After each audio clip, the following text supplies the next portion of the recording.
Okay, good evening, ladies and gentlemen. I'm going to call the public hearing to order at 6:30 Thursday, March 2nd, 2023, and acknowledge that we're meeting on the shared traditional lands of the Lekwungen-speaking people. This public hearing is convened pursuant to Section 465 of the Local Government Act and to allow any person who believes their interest is affected by the proposed bylaw be given an opportunity to be heard or present written submissions. Council's role at the public hearing is to listen to the public and will not answer questions or debate proposals or proposed bylaws except to provide clarification. No one will be discouraged from making their views known. However, it is important that you restrict your remarks to the matters contained in the proposed bylaw. To conduct this process in a fair and equitable manner, following the public hearing, no submissions in any form from the public or the applicant regarding the amendment will be heard or received, and there will be no other opportunities to speak to the bylaw. So the zoning bylaw amendment that's in question is bylaw number 1967, Code Land Use Bylaw 151, 1989, amendment number 201, accessory dwelling unit bylaw number 1967, 2023. And at this time, I would like to invite Desiree Givens, planner, to introduce the proposed bylaw. Thank you, Mayor Kobayashi. The proposed bylaw request is to amend sections of the land use bylaw to provide more flexibility within the regulations for secondary suites and accessory dwelling units. The notification period for this public hearing was from February 15th until today. During this time, the public hearing binder was available at the front counter at City Hall, as well as digitally on the city's website.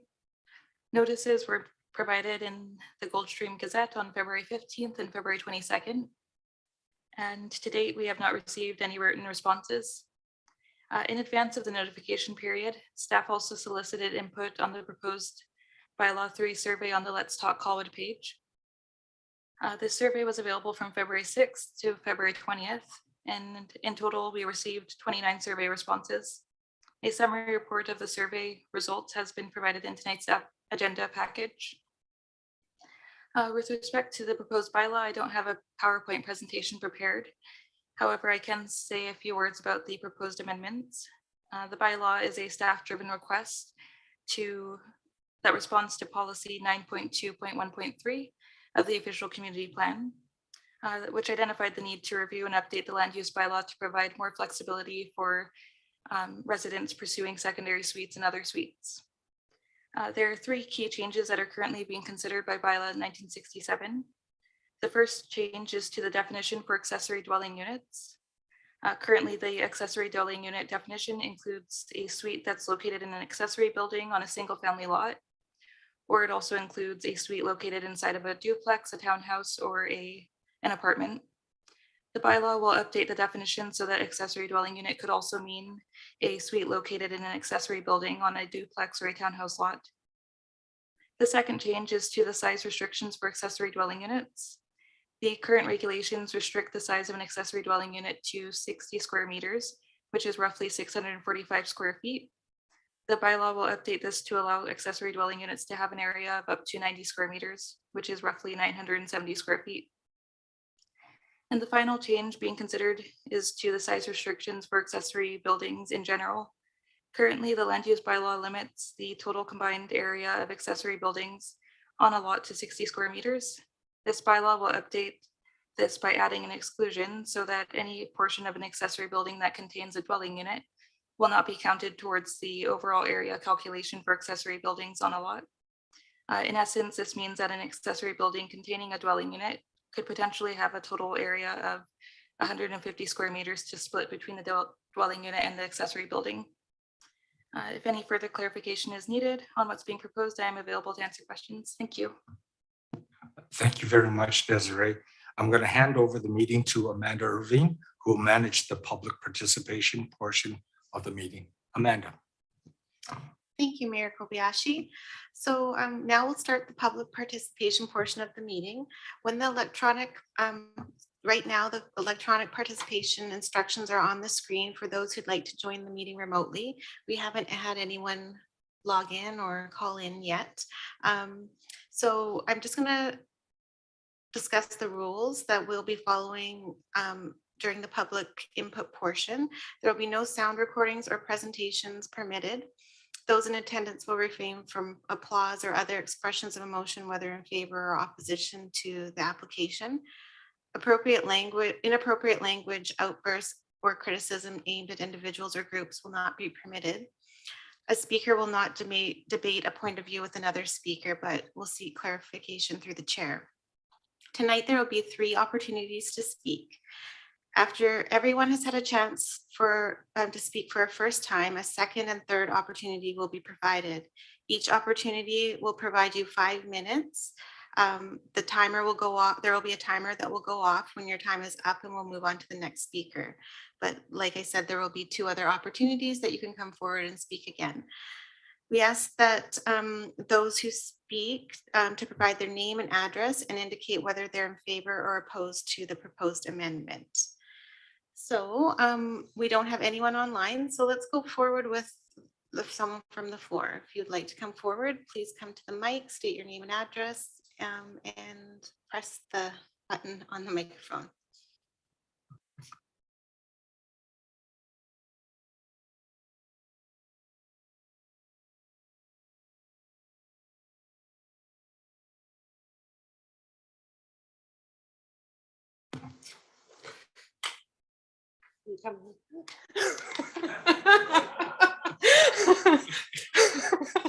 Wouldn't speak, but good evening, Mayor, Council, residents, and staff.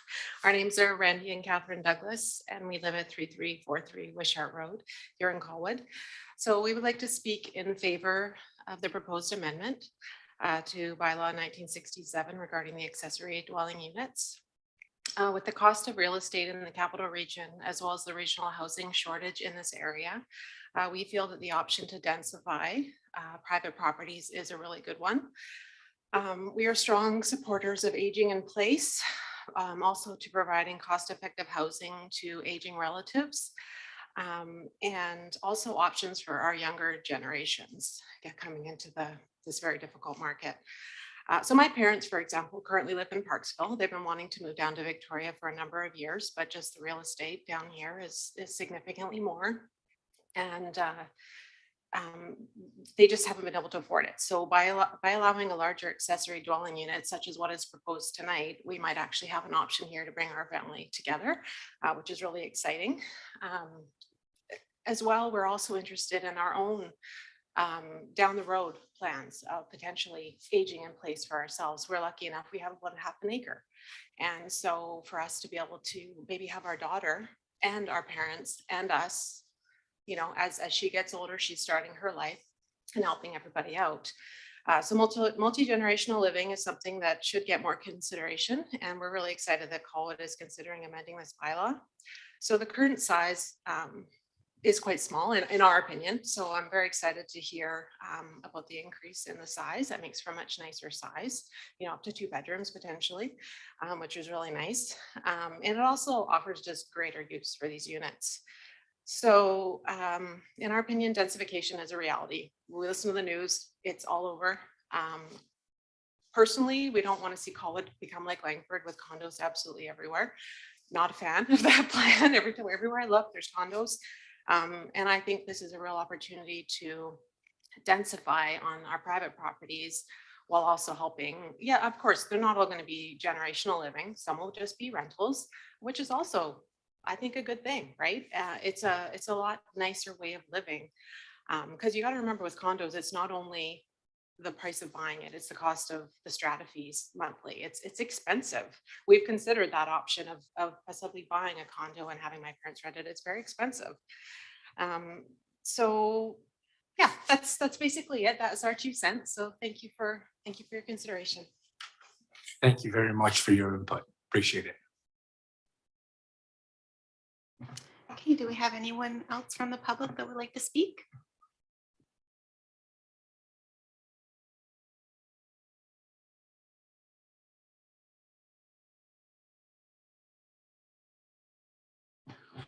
Laurie Ingalls, 3347 Hatley Drive here in Colwood. And I just want to go on the record as saying that I too am in favor of this bylaw and appreciate the initiative that you guys are taking. And I hope that we're able to move forward for all the reasons that were just enumerated by the previous speakers. I think she made a lot of good points. And so that's all I have to say. Thank you. Thank you very much for your feedback. Do we have anyone else from the audience who would like to come forward?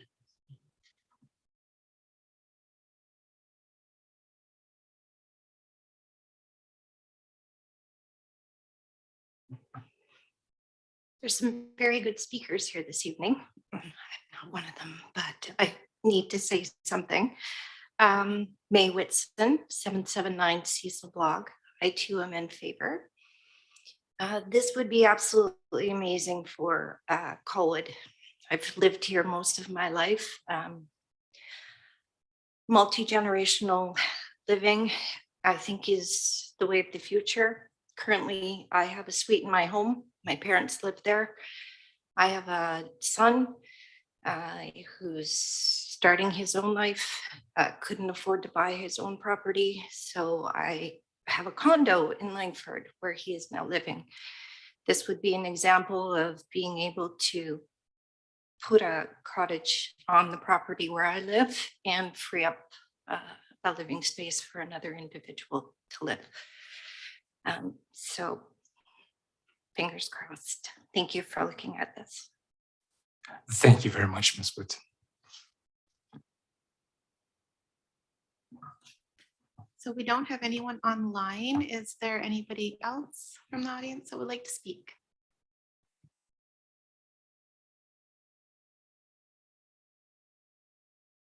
Okay, well, there being no other further input, I will declare the public hearing closed. Thank you very much for attending today.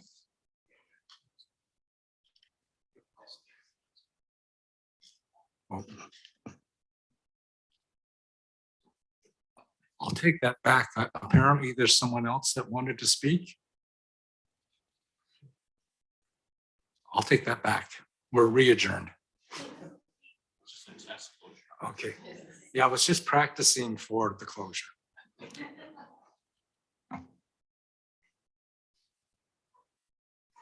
Hello, my name is Colin Sparks, just waiting to see if anyone else is wanting to go before me.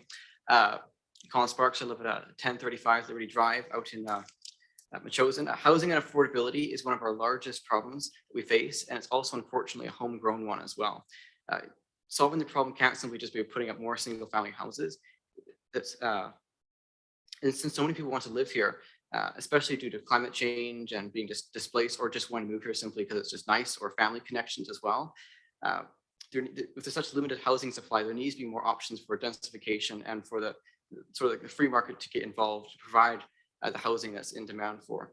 And when there's a limited amount of supply, the wealthiest, when they move here, they end up pricing out a lot of other people because they're the ones with the most amount of money to outbid other people, which is quite unfortunate. So I'm fully in support of a motion that creates more densification by building allowing more density to be created, but also more housing at the same time. But I don't believe this goes far enough. Something that also should be added, in my opinion, should be able to allow small front yard businesses, because a lot of entrepreneurs aren't able to really compete with big box stores when they're not allowed to be able to have, say, a front yard business. Because most people around my age, from many surveys, want to live in mixed walkable areas that have more density, like backyard cottages and that, but can't sort of simply be limited to that. So I think maybe front yard businesses could be also an option, which also creates the opportunity to have more bikeability and walkability, since now instead of being forced to go to a big box store for your needs or other things, you're able to stay in the community as well.